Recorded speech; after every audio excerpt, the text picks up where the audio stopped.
We're learning more tonight about a vital roadway project in Sioux City that needs more money. The Gordon Drive Viaduct in Sioux City is scheduled to be replaced starting in 2027 at a cost of $206 million.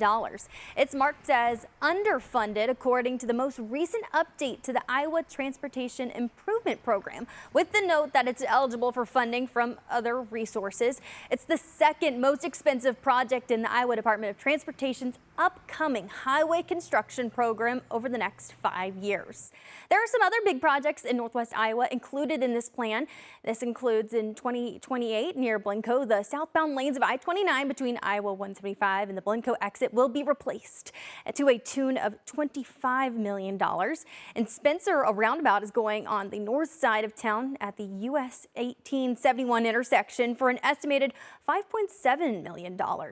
And in 2029 in Denison, the project to replace the US 3059 bridges over the Union Pacific tracks also includes turning those intersections with US 30 both ends will be roundabouts. Also on the IDOT's to-do list, the Legislative Services Agency estimates that Iowa DOT has nearly 1,800 signs that need replacing. This comes into play when the speed limit on rural two-lane roads increases from 55 to 60 miles per hour July 1st. The cost is $52 per sign for overlays or $171 per sign for replacements, depending on which way they go about the change. You can read the full list of upcoming projects across the state of Iowa right now on KTIV.com.